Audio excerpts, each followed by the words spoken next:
Nick Bodine. I am a pastor at Central Church in Las Vegas, Nevada. I grew up a pastor's kid my whole life, which uh, comes with its own challenges, expectations from parents, and what they want to see from a pastor's kid. I grew up being taught by my father about God at an early age and a love for the church. And so my whole life, I grew up in the church and serving the church. And then somewhere in my teen days, my later teen days, I decided I wanted to rebel a bit, go a path of my own, wanted to find life out on my own, find my own faith. I feel like I had been living my parents' calling on my life my whole life up to that point, and I was ready to make a path of my own. And so, uh, in my late teen years, college years, I jumped in. I started working at Target Corporation, working my way up through Target, worked my way up through Starbucks. I don't know if everyone's familiar with those two companies. They're pretty popular here in the States. Target is a retail store and Starbucks is a coffee shop. And so I worked my way up through those two companies, just trying to take more leadership, more management, really dive into hospitality and training and systems and operations and all those things that these companies had to offer. Really just be taught about leadership. Along the way, when I was working for these companies, I kind of lost my way in terms of my relationship with God, the calling I felt that I had on my life. And in 2004, God put a big wake up call on my life. I was in a car accident that should have taken my life at the time. I was spared. I was in a car accident that I wasn't wearing a seatbelt. Uh, Car rolled 3 or 4 times. I was untouched, unharmed, uninjured, and my life was spared. And in that moment, I realized that God had a plan for my life. And so I started jumping in and exploring and trying to figure out what that plan was. And turns out the call on my life, the plan of my life was a life of ministry, a life of becoming a pastor, of leaning into a calling on my life. I'm a been married to my wife Laura for 18 years now. We have 3 girls together, 3 daughters. We have a 16-year-old. Her name's Avery. We have a 14-year-old Quinn. And then we have a 10-year-old, the boss of our household, whose name is Cosette. So a really, really quick blink on me, my background, and where we are at today. No, that was good. That was good. And we're going to have the website for Central Church in here embedded into the recording. But do you mind if we just jump straight into some student questions for you? Yeah, let's So do some it. of these have been sent to me already. One of the kids wanted to know, how did your experience working at Target and Starbucks prepare you for a role as a pastor? Was there overlap as far as like dealing with people? Yeah, I really feel like Target and Starbucks is where I got to start cutting my teeth or start learning just about the leader I was, about what good leadership could look like, about what hard work could look like. I really feel like, a lot of times we look at the idea of work as labor, or maybe we have like a down a bad view, a negative view on work. I really feel like work is a gift from God. I feel like work is something that God gives us to give us purpose in life. And so I really got to, first starting at Target, just get an inside look at what hard work really looks like. Worked along some great people that just help pour into me and develop leadership skills.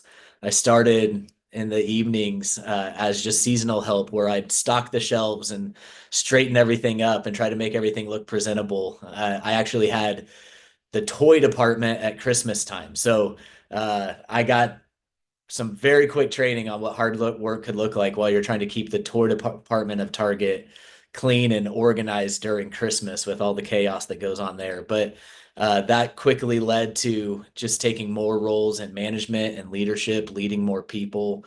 And then at 18 years old, Target offered me an executive position in their store. So that's, you're almost the store manager at that point.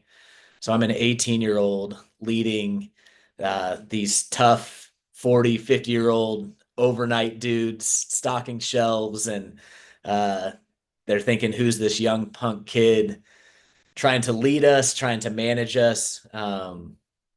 So that was an amazing challenge. But what I loved is that it taught me to find common ground with people, to see people and who they are, to be the first one to show up, to be the last one to leave. Gave me a lot of great leadership training, which set me up for ministry because I really feel like what I learned in Target and leadership, and then what I learned in Starbucks and hospitality, and just how to uh, love on people. How Starbucks has a phrase that they try to be a third place for people, that they know people have their homes, they have their potential work places that they go to, but Starbucks wants to be that third place that people will uh, show up to when uh, they just need another place to hang out. They need community. They need a family and a tribe around them. And so both at Target and at Starbucks. The way I would carry that into the church is Target gave me great leadership and how to lead people well. I didn't know that would be in front of me at a church. I lead a team of about 75 to 100 people right now. And that's just team members that lead here at Central. I lead a location that sees about 30,000 people over the course of a month come in and out of its building through our different weekend experiences. And so I didn't know how much I was going to need that leadership training at 18 years old, but God obviously knew, and he had a plan. And then Starbucks set me up for just creating the church to be that third place for people. Although Starbucks has that plan that they want to see them, I'm trying to steal people from Starbucks and let them see that the church should be their third place, and how to create that kind of hospitality. I love that. And then they have God will know you in your works. So they have that in the Hebrew word avad, where it has the double meaning of works and worship, where it means the same thing. Uh, Absolutely. we have a question from Maria. Maria's in Spain. You had an awesome question, my friend. Go ahead and unmute to ask. Let's see. There could be some. There you go. What's an advice that you would give to a young Christian who's starting to know God? Yeah, I would. The biggest advice that I would give you is, if you have access to a Bible or God's word, just start to get familiar with that. Start to pick up and read that Bible, because it has every way that you would uh, need to start learning about who Jesus is, about who God is, his love for you. It has every way that you can start unfolding his plan for your life. I think as a young Christian, being able to know how to hear from God maybe is the most important uh, thing that you can learn. I think people will spend a lifetime learning how to hear from God. Oftentimes, we're taught to bring God our requests, to pray, to talk to Him, and that's absolutely true. We should take to God everything, and there's a lot of power in prayer, but there's a lot of power when we can learn to discern and hear God's voice in our lives and hear His direction. And you can spend a lifetime trying to learn it, but the best way to try to learn it is just to pick up his word and start diving in. I just heard a study this morning that said that the health benefits that scientists can see from people reading their Bible more than 4 days a week, compared to somebody who just reads it none or even 1 day a week, is astronomically different in terms of anxiety in their life, stress in their life, pressure, how to deal with what the things that um, the Bible would teach us to stay against, how to honor and love our parents, how to honor and love others, how to stay away from moral failures or things that might bring us down in this world. That people who read their Bible 4 days a week are somewhere between 200 and 300% less likely to deal with some of these pressures. That's a great answer. And you bring up listening to hearing the Shema, those students in Israel to hear, and then the Ruach, the breath of God. So we had one question that was emailed me, and they wanted to know, how do you guide and mentor members of your congregation when they're going through difficult times and they might question their faith? Yeah, each situation is completely different.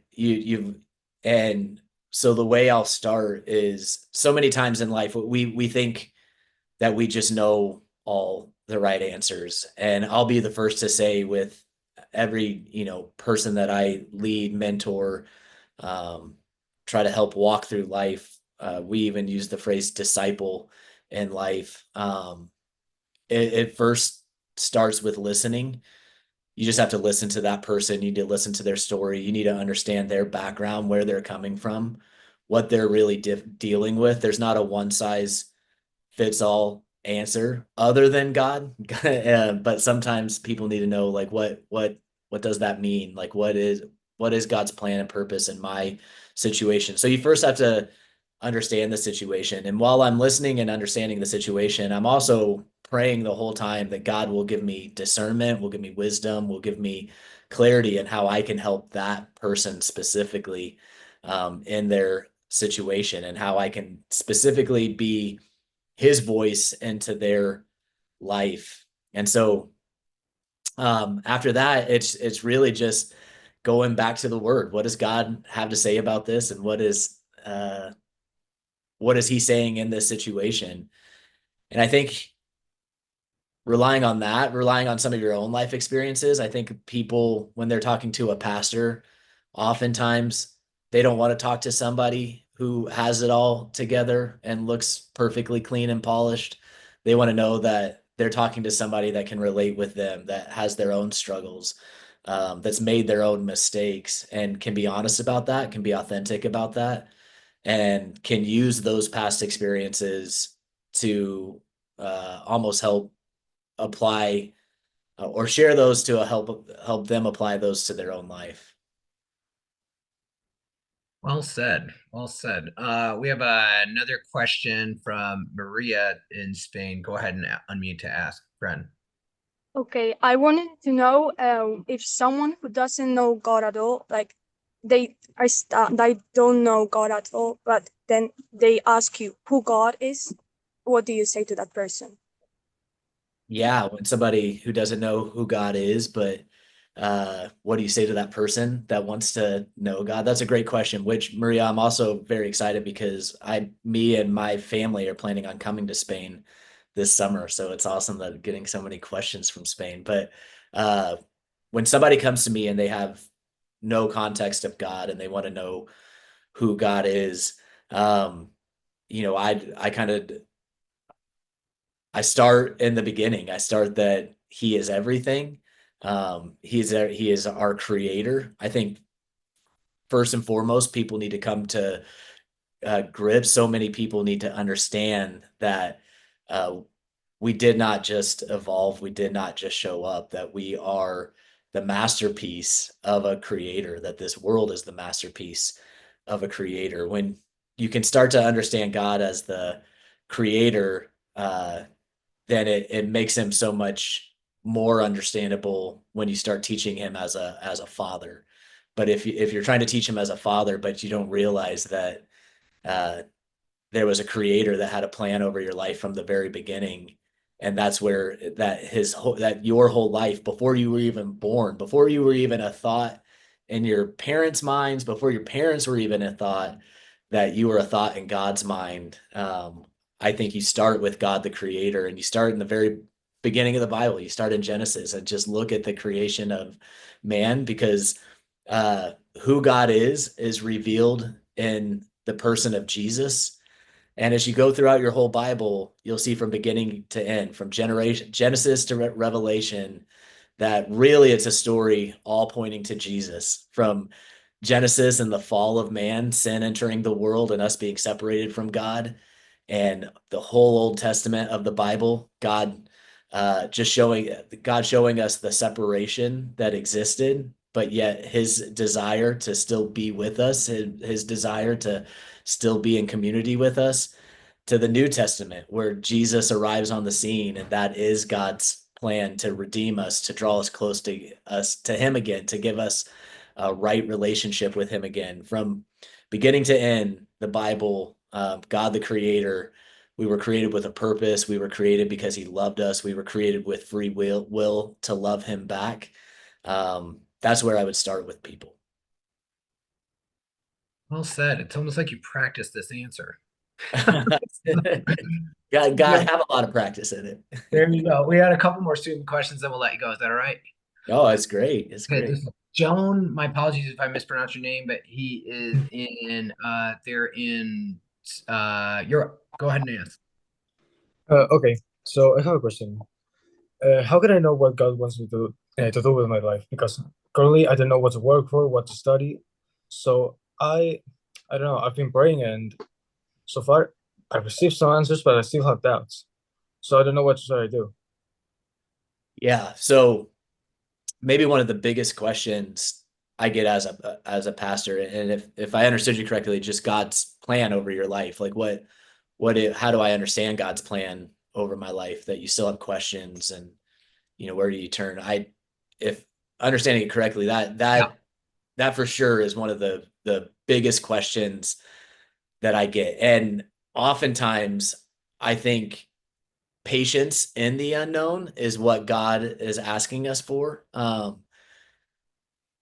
Oftentimes, especially speaking to those in our church, our high schoolers, those that are 15, 16, 17, 18, in our own church, and also speaking to, quite honestly, 30, 40, 50 plus, I often get, how do I understand God's plan in my life? And I think God starts to reveal his plan in our lives when he can see that we're faithful with what we have right now, that we turn to him, that we trust him with what we have right now, and we trust him also with the unknown.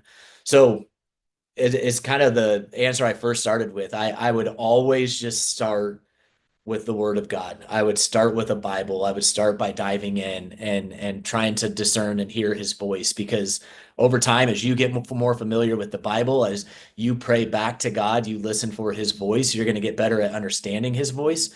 But you'll also learn that God has good plans for you. It tells us in Jeremiah 29:11 that God has good plans for each of his children, for everyone. And if you can trust that God has a good plan for your life, and you can be patient in the unknown, I feel like God will start to unveil that plan to us little by little, section by section. I don't think anyone ever gets the whole plan of their over their life. I didn't know at an early age that I would ever even be a pastor, that would be a plan over my life, that I would step into a calling to serve God the rest of my life and serve his church. In fact, if you were to ask me at 18 years old, I would say that there's no way that I would even go back necessarily to church, because I had just fallen away that hard. But God started to show me that he had a plan over my life. He just started to show me little by little. It was in different ways that he would use past experiences to open up immediate and new opportunities. And I just kept saying yes to God in each one of those opportunities.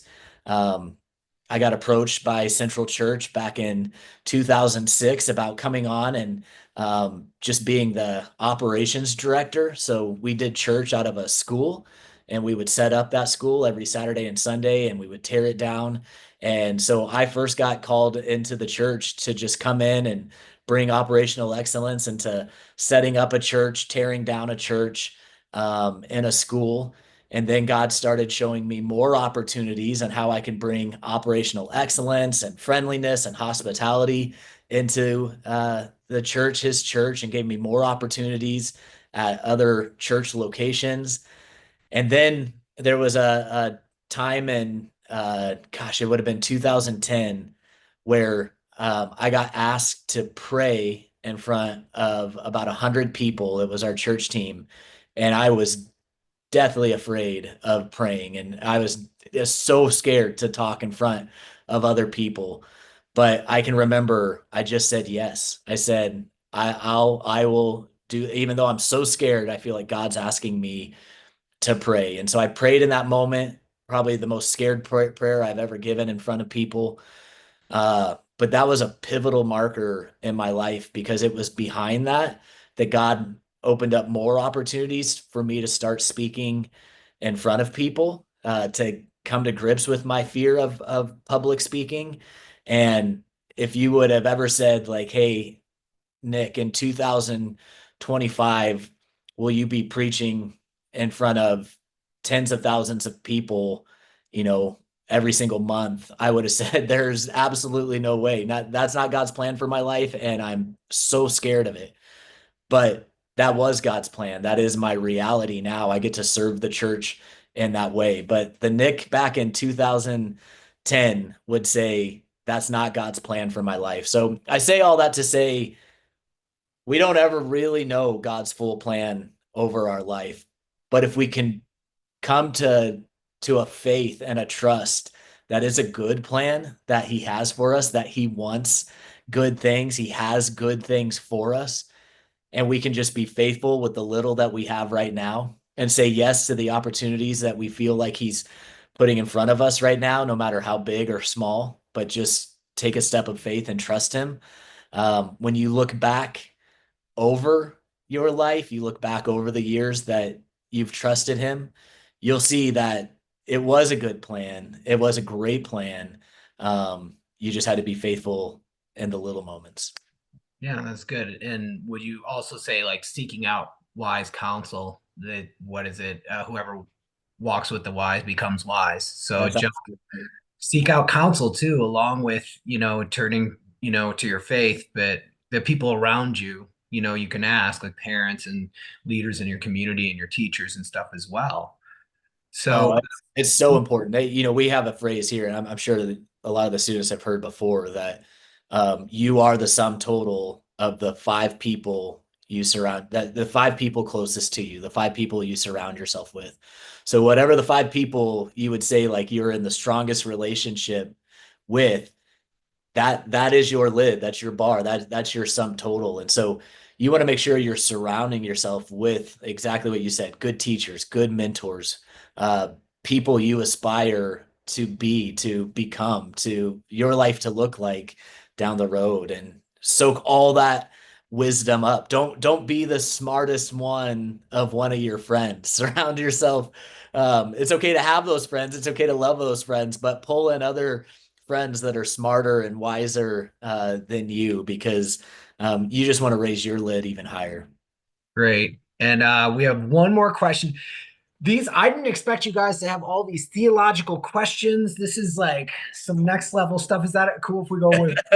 I think it's awesome. If I don't know, I'll say I don't know. But All right, this might be a hard. I mean, I was like, Amelia is also in Europe. Go ahead and unmute to ask, buddy.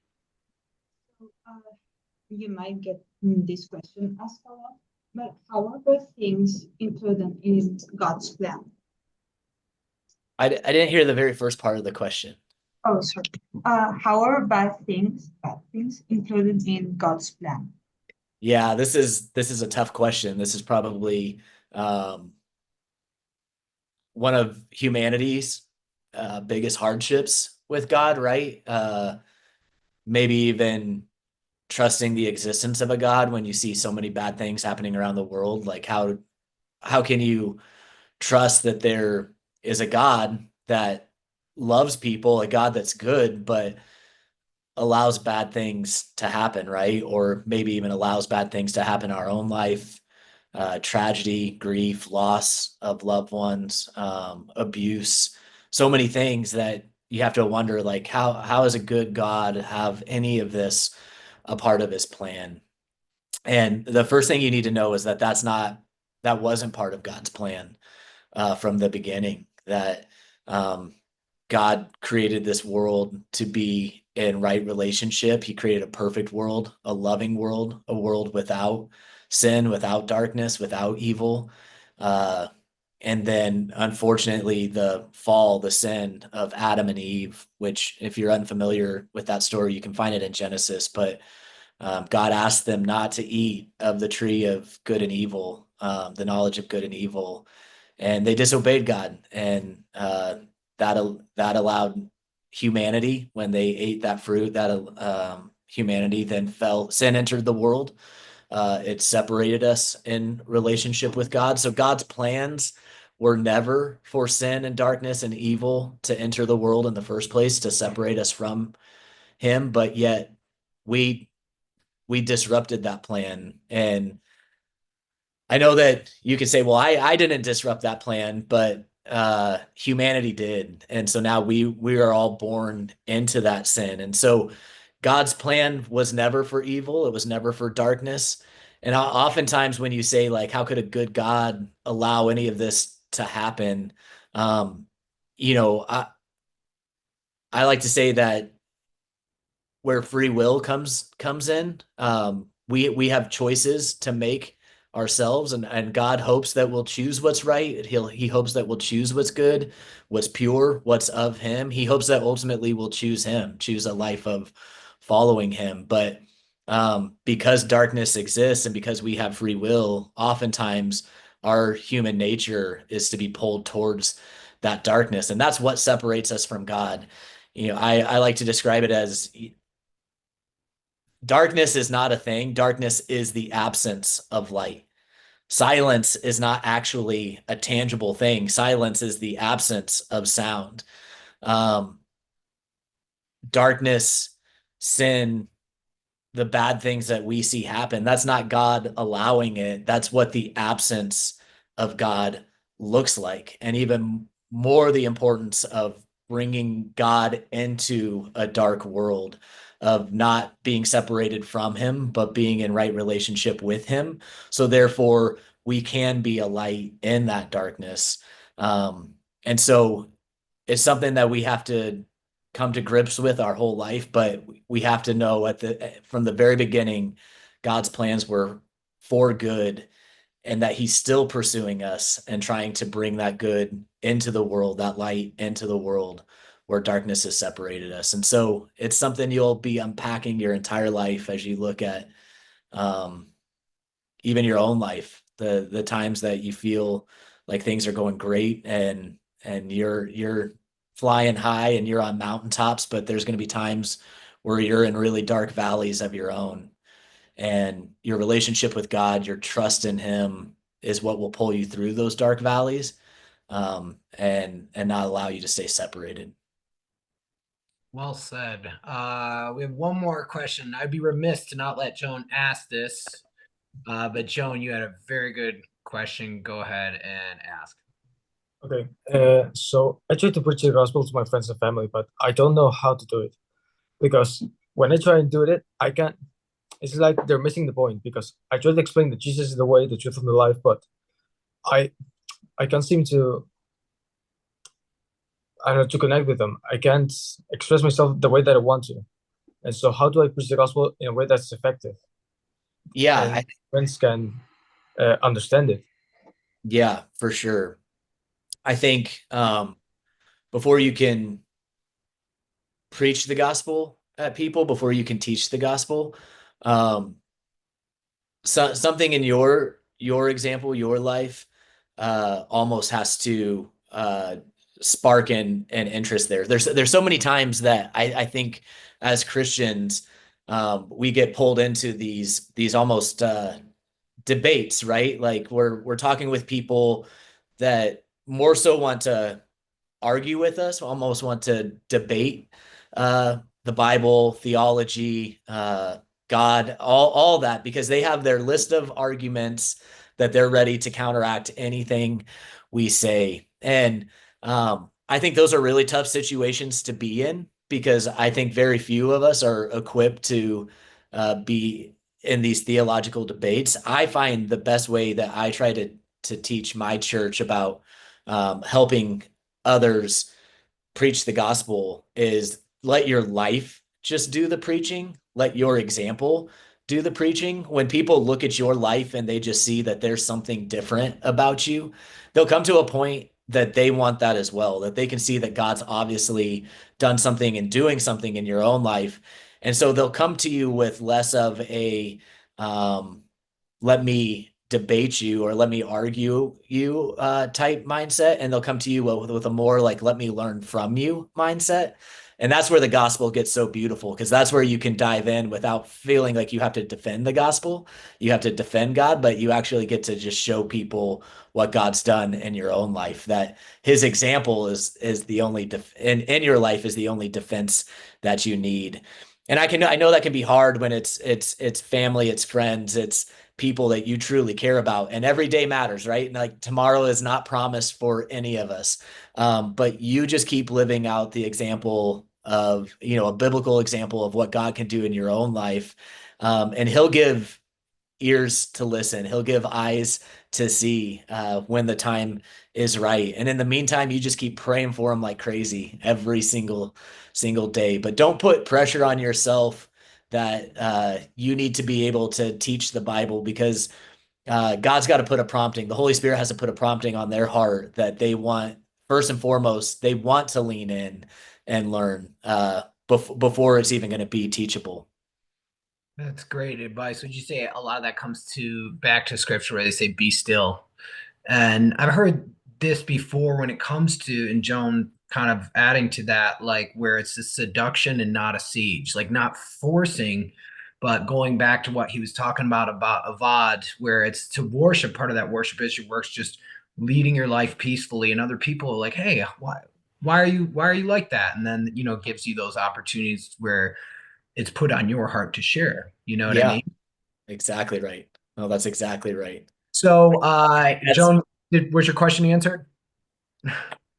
All right, good deal. it's like maybe not. He's like, maybe, I don't know. We'll be in touch. So before I let you go, I always ask this of all of our guests. Is there any advice that you could give to these kids? I had you come in and talk about somebody, you serve the community. You guys do a lot, your dad, especially with Hope for the City. And we've had Kelly talk about his service, Kelly Jones. And is there anything you want to add to these kids, like maybe like how they're able to discern as far as like discern what to do with their lives when they're listening? You know what I mean?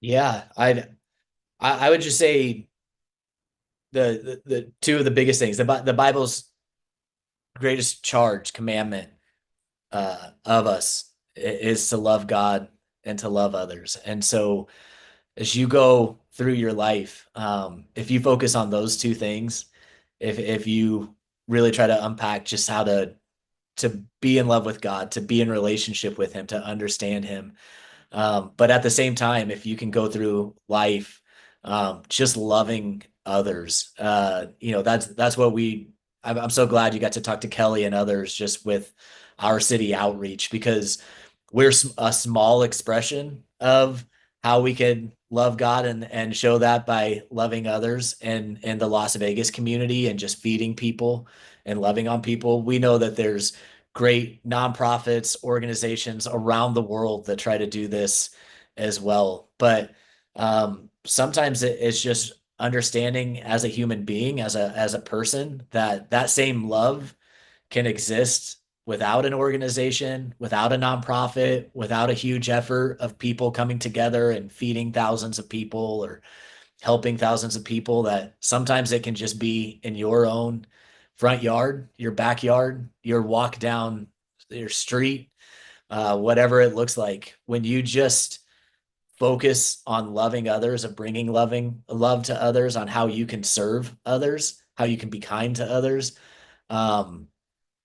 I think the world is in much better hands with a generation that just really gets this down, that it becomes less about them and it becomes more about other people and how do we show that love.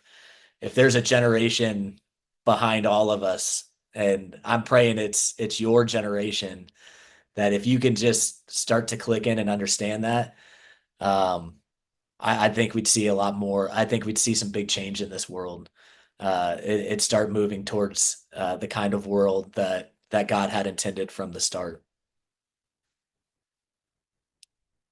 Well said. We should put that on a t-shirt. Good job.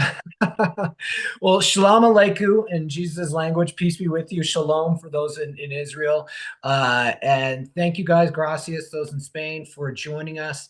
So before I let you go, I traditionally allow everyone to unmute. Can we all say thank you to Pastor Nick Bodine with Central Church here in Henderson, Nevada, for taking the time to talk to you guys today. Thank you so much, sir.